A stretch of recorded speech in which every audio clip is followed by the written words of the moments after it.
Messina season 3 was pretty interesting.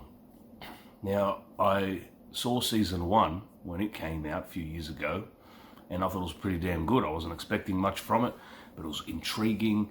It was like a deep dive down a rabbit hole, very mysterious, and it pulled me right in. I didn't watch season 2 because I found the whole premise just too disturbing. A kid murdering his parents, and then Detective Harry Ambrose, played amazingly by Bill Pullman, had to investigate why that happened and what kind of disturbing elements were behind this kid's childhood, and it was too dark for me. I stayed away from that season. And then season 3 came along with Bomer playing this asshole, bloody self-absorbed, nihilistic idiot, shithead called Jamie Burns. And it was pretty interesting too. I tell you what, the first episode pulled me in. And the one thing that has kept me going in this season and this series is bloody Bill Pullman's detective character. Now, he's the overarching character, the main protagonist, I guess, of the entire series, because he's in every season, even though the case is different in each season. And he just, he mumbles his way, and look, with this, gruff persona through the entire series, season 1 and season 2. I assume he's doing it in season 3. I assume he's doing it in season 2 as well. And it's just like, the whole show is just like,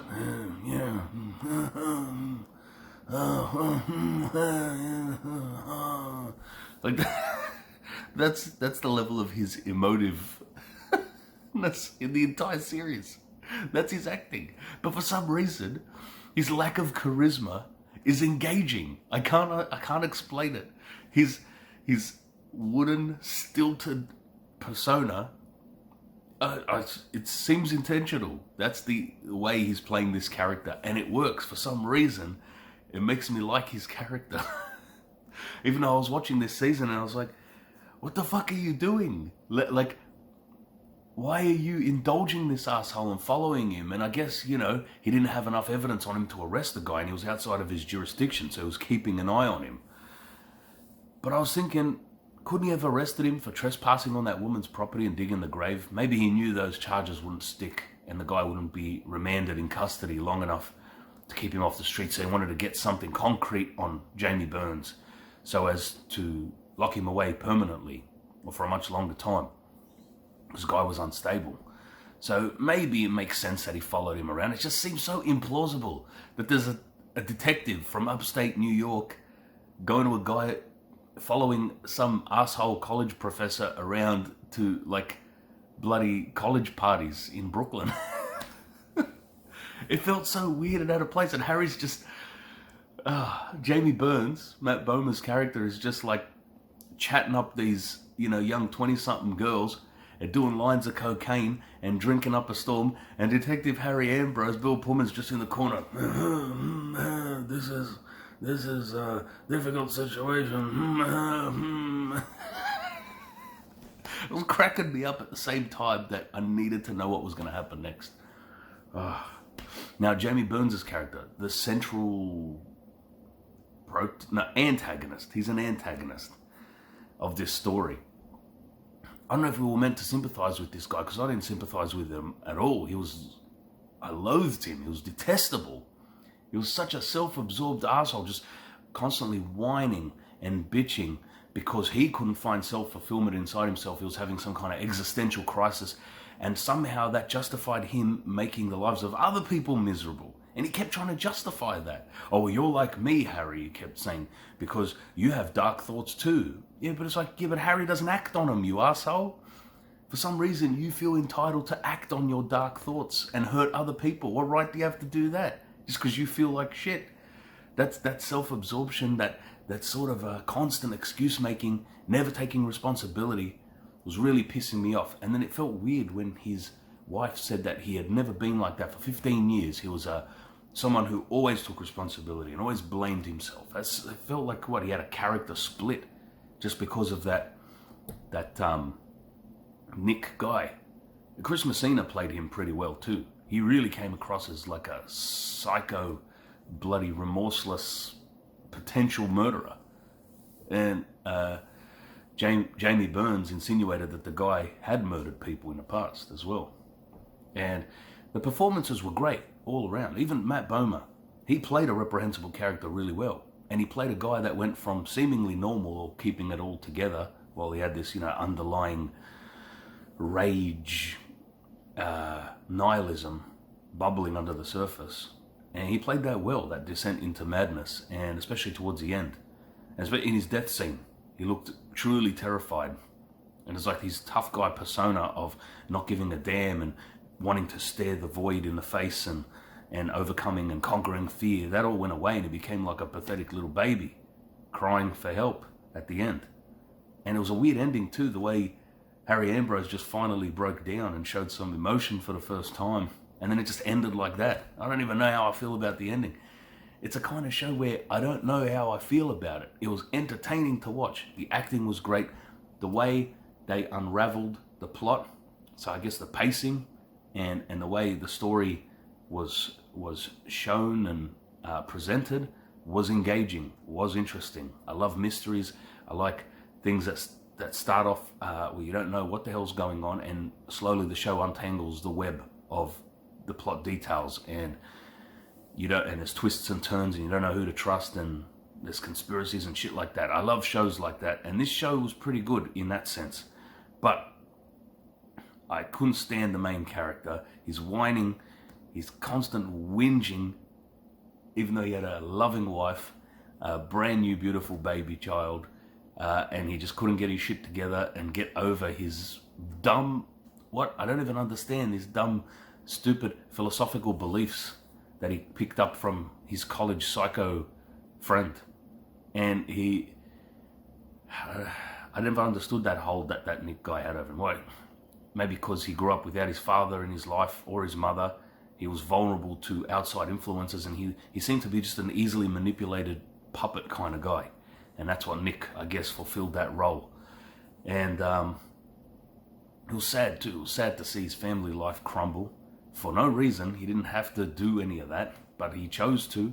That's the thing. This guy acted like he had no agency. He just had to do these evil things. He had to kill people. He just had to do it. And he constantly was acting like he was the victim. That's what was pissing me off about him. It's like he was acting betrayed by Harry. It's like, Harry is trying to stop you, you murdering scumbag. You murdered that poor guy who was trying to help you. You bashed his brains in with the rock. And I'm supposed to sympathize with you. If that's what the writers wanted me to do, they fucking failed, because I did not sympathize with him at all. I sympathized with the poor victim that he bashed his brains in. That guy was trying to help him. That was an interesting element too, having that ambiguous supernatural element in it, where that guy was some kind of medium who actually was.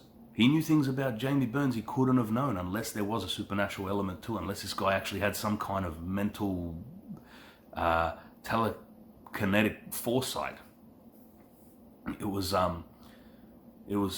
He had like psychic abilities. So that was an interesting element put into it, but it never was explored any more than that. Maybe seeing that guy is what made Jamie Burns finally split and go crazy, because he was, if you remember in the show, he's very nihilistic and he's very atheistic as well. Doesn't believe there's a God. Believes it's just created. It's a concept created by man, and he feels this sort of existential dread about the void of death and that there's nothing beyond this life. But then he visits that guy, and the guy is telling him things that there's no other way that the guy could know, unless he had some kind of access to the afterlife or the spirit world, some kind of supernatural ability. And maybe that made him realize, oh shit, all the stuff I thought wasn't real is real. There is an afterlife. There is a higher power of some kind. And in his mind, maybe he realized that that meant there's probably a hell as well. And maybe he's going there. And maybe that's why he got so, maybe he spiraled so quickly from that point onwards, because he had the realization that there actually are consequences to his actions beyond this life. So that might be an interesting take on it. I don't know. I like throwing my theories and my thoughts out there into the wind, as crazy or as incoherent as they might be. So let me know in the comments if you think I'm onto something with that theory, or whether I'm barking up the wrong tree, or you think I'm crazy. Either way, I like the feedback, positive or negative. And while you're there, please like and subscribe as well, and share. That also helps. So this series is an interesting one. The first season was very, very engaging. I don't think this season was as good as that one, because that one was so... The mystery behind it, I had no idea where it would go. And it was so interesting how Cora, played by Jessica Biel, played so well by her, killed a man on a beach randomly because she heard a song that triggered a memory. And when I first watched that season, I was like, where's this going to go? Some kind of MK Ultra mind-programmed assassin where she's activated by a song or a trigger. Is that where that's going to go? It didn't go in that direction, but it was still interesting where it did go. And that was a very engaging season. This one was also engaging. Like I said, I haven't watched season 2. I've looked at some reviews that said it was a bit disappointing compared to season 1, and that it's not as good. So I assume the order of quality goes season 1, then season 3, then season 2. I hope they make a season 4. I find Harry Ambrose's character, for some reason, super engaging despite his charisma vacuumness. I just love watching him bumble around and mumble and mutter under his breath, and just sort of look at people with a confused face all the time, an expressionless sort of... There's something about that. Something about Bill Pullman and his performance that I really like. And I tell you what, he made his detective character stand out from other detective shows where they just play it straight and normal. And he plays this guy in this weird, quirky, bloody way. But I can't stop watching it. So, what else to say about this season? Check it out if you like mysteries or crime procedurals. There's a lot of police procedural in this, and I don't find it boring at all. It's really, really engaging. Like I said, it's hard to say whether I loved it or I just enjoyed its strangeness of this season. So I don't know what to rate it. I can't even rate it. All I can say is that it was very enjoyable, even though I don't know what direction the writers were heading in terms of a message or anything like that. I prefer when shows and movies don't have a message. They just leave it up to the audience to decide, leave it open to interpretation, or just tell a straight story without any agenda. Just let there be characters, and some are good, some are bad, and let us decide what we make of it. I like when they do that. But hey, writers are free to inject whatever bullshit or ideas they have into shows. But at least with this one, maybe it's because I'm a bit slow and thick, it was ambiguous enough for me what message they were going for, that I was able to just enjoy it, and it was a bit open to interpretation enough for me to get some things out of it of value. All right, so I saw it more as a cautionary tale about embracing nihilism and falling into the trap of just listening to people uncritically, like he did to Nick. It's like he didn't even question this guy. He did at first, but then he just became completely under this asshole spell, and he wasn't even a charismatic guy. He was just like a weirdo schlub asshole, especially once he grew up. And but I still found Chris Messina's performance of Nick as pretty engaging. But yeah, I hate nihilism, and I'm pretty optimistic. I try to be, at least. And this show was trying to I felt like it was trying to drag the audience down into Jamie Burns' nihilism. But I did like that Harry Ambrose stayed pretty positive. He indulged him a little bit, but it was only to gain his trust so that he could, try and bring the guy in and get a confession out of him. And agreeing to be buried alive by Jamie Burns, a psychotic lunatic, was pretty ballsy. I thought, what the fuck are you doing, Harry? In that bloody grave, letting the guy bury you alive. And when he pulled the air pipe, I'm like, I knew that was going to happen. Didn't you, Harry? So I'm like, no, I wasn't expecting that.